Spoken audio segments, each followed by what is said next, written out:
Shalom. Let's start by giving all the praises, glory, and honor unto Yahweh Ba'ashem, Yahushai Ba'ashem, Rauchak Wadash. Dion to the elder apostles of the great millstone who rule well, peace and salutations to all the fellow laborers of the hopeful elect tabernacle of David. What you see on the screen is a still shot from the series on Netflix called Raising Dion. I'm not sure if any of you brothers or you sisters have seen the series.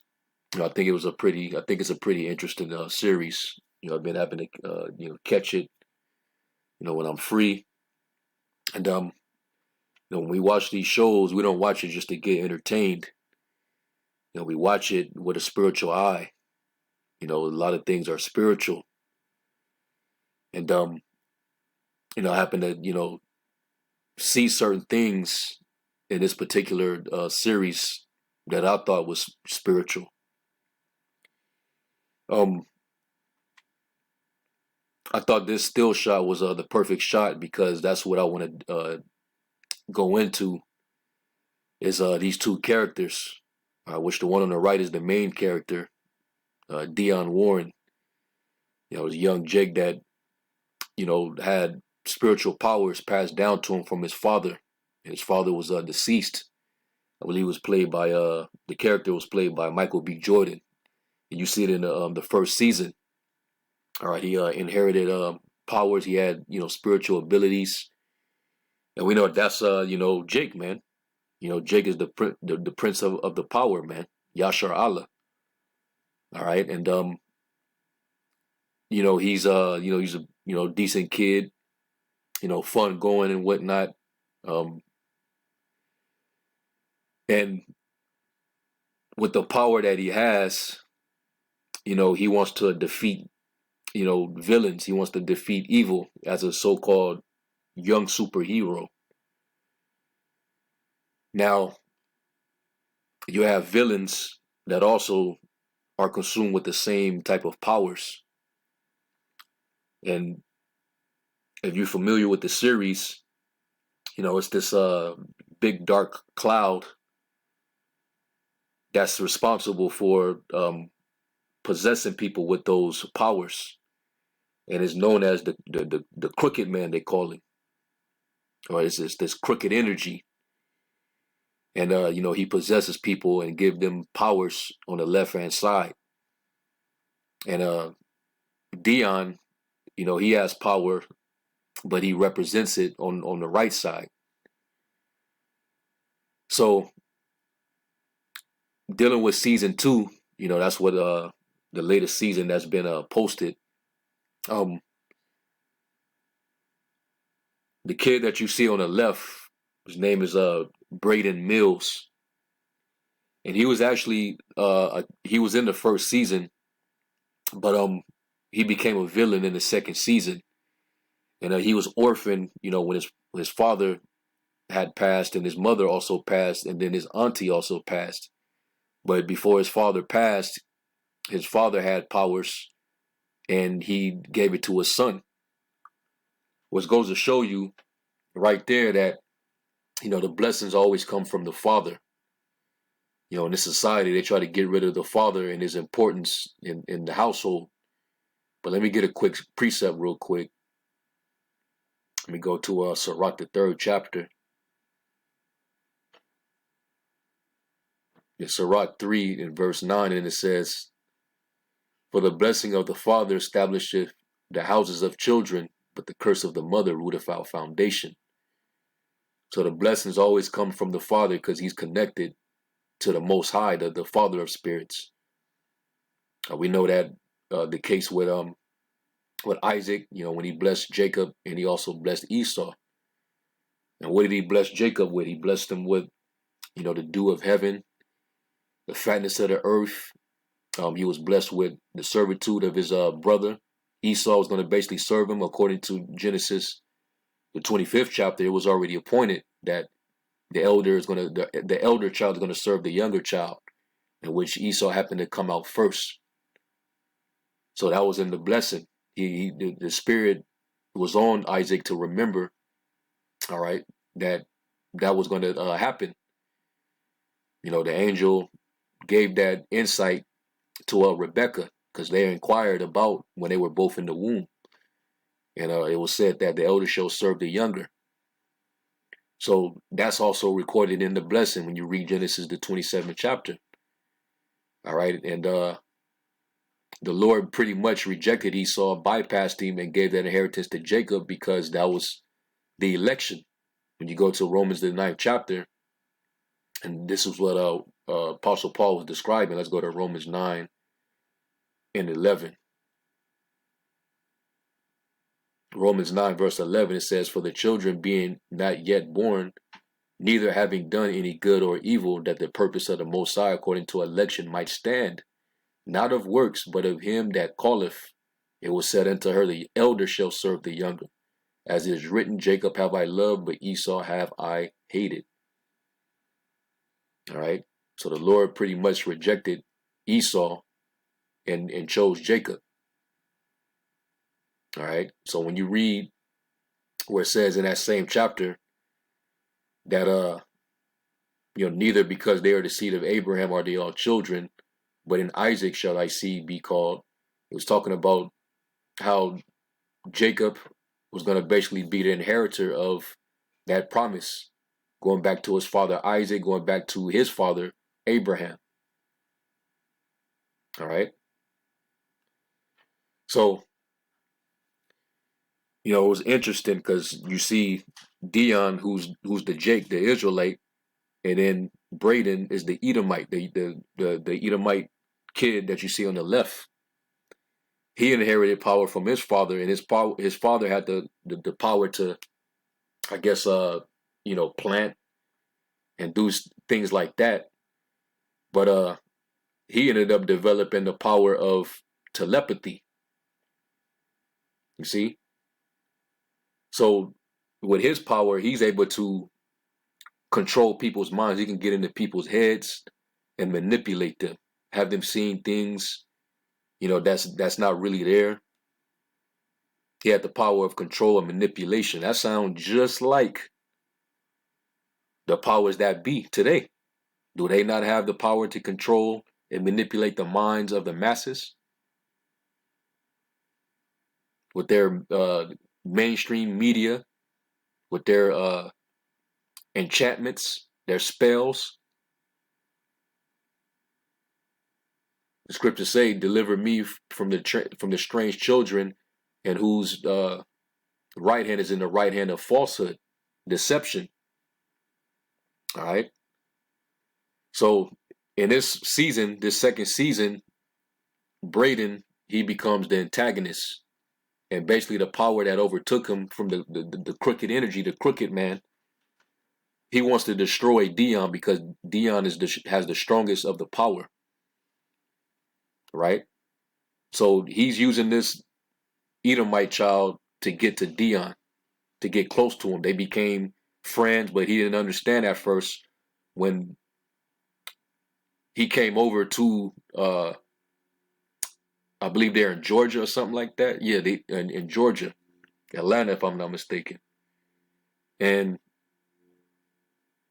like you'll see, like the first scene when they're introduced, he come into the classroom and he's just staring at Dion, like just straight staring, like giving him the death stare. And Dion couldn't really understand, so he pretty much had to open up to him, and they had to figure things out. And then Dion ends up opening up to him and realize that, oh, this kid is just he's just a lonely kid. He's orphaned. He doesn't have any parents. He's by himself. He wants a friend, but he doesn't. He didn't have any clue that there's a energy over him that wants to get close to him to try to destroy him. And that's Esau and Jacob, man. That's straight up Jacob and Esau. The scriptures tell you in Psalm 62 that they only consult to cast him down from his excellency. And Dion, who represents Israel, he wants to go out there and fight crime, He wants to, clean up the city, the neighborhood with his power, defend people from villains. But Braden, the little Edomite child, he wants to go around and just, take over people's mind and do evil shit with it. Showing you that these are two manner of people, like it says in Genesis. Two manner of people shall be separated from thy bowels. You see? Let me go to that. Let's go to Genesis 25.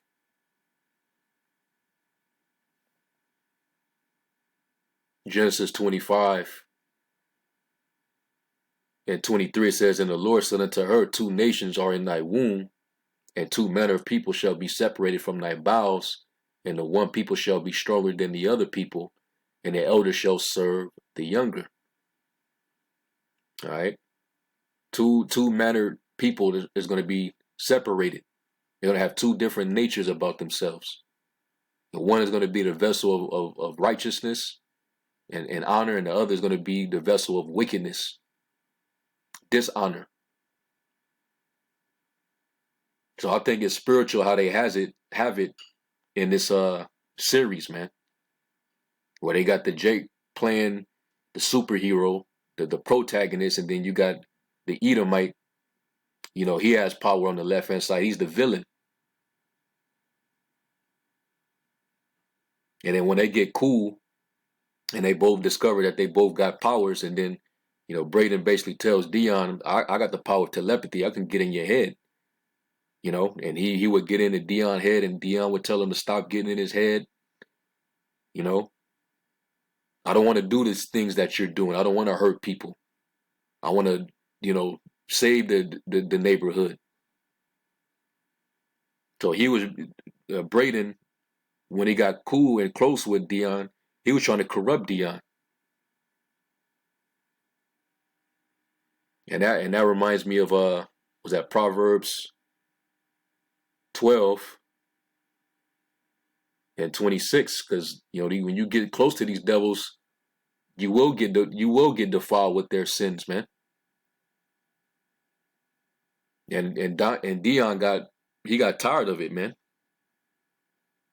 This is Proverbs 12 and 26. It says, The righteous is more excellent than his neighbor, but the way of the wicked seduceth them.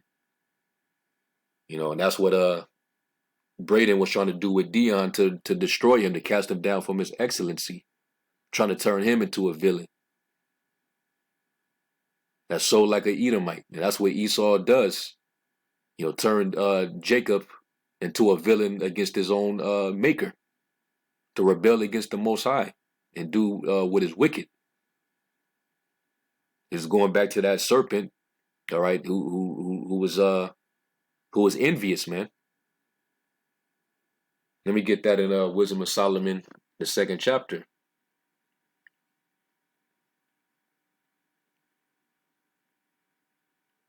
Let's go to Wisdom of Solomon 2. And I'm going to start at 23. It says, For the Most High created man to be immortal and made him to be an image of his own eternity. Nevertheless, through envy of the devil came death into the world, and they that do hold of his side do find it. All right. And he opposed the ways of death. And he represents, all right, what Esau would do if he actually has the birthright. If he had spiritual power, like we're going to get, this is the type of shit Esau would do. I mean, you're already seeing what he's doing with his left hand power. And it's spiritual because the power that possesses Braden's character is known as the crooked man, or the crooked energy. All right, and the scriptures say, who can make straight that which he made crooked? All right, this devil, man. And the power that he's coming with is of the power of Shaitan. Let's get 2 Thessalonians 2 and verse 9. And it says, I'll start at 8. It says, And then shall that wicked be revealed, whom the Lord shall consume with the spirit of his mouth, and shall destroy with the brightness of his coming, even him whose coming is after the working of Satan, with all power and signs and lying wonders. All right, and you look up working, the word is energeia. All right, and it's like an inner Gaia, all right, which is where you get the word energy, right? It says in the definition, working efficiency in the New Testament used only of superhuman power, whether of the Most High or of the devil. And Braden, he represents Esau coming with that left hand power, the power from the devil. He has that superhuman strength. He has the power to, you know, read people's minds and control their mind. And he could do other things too. But eventually they end up clashing because, good is set against evil. Good is set against evil. That's the dynamic, man. So Rock 33 and was that 14, 15?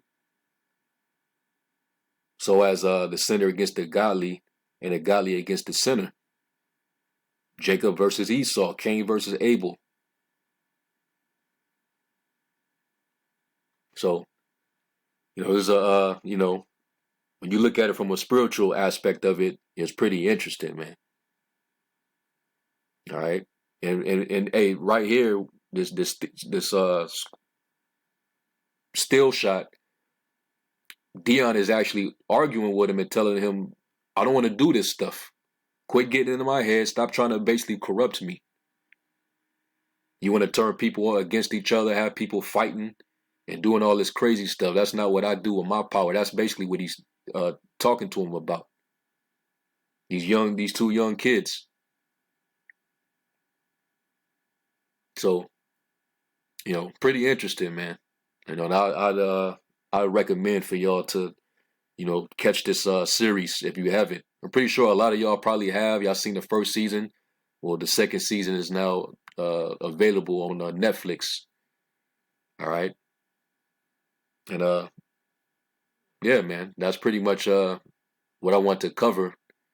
I'm sure there might be more things that I can probably cover, from the series, but I just want to give you a general synopsis on the particular aspect of the main character and the antagonist, seeing it from a spiritual standpoint. How Jacob is the righteous, all right, and he's he's the prince of the power, but you got Esau, who's the polar opposite, who's trying to destroy Jacob. He's trying to destroy his excellency. And who's going to overcome at the end? Well, watch to the end of the season. So anyway, I hope this lesson was edifying. I'm gonna give all praise, glory, and honor to Yahweh Shai to the next lesson. Shalom.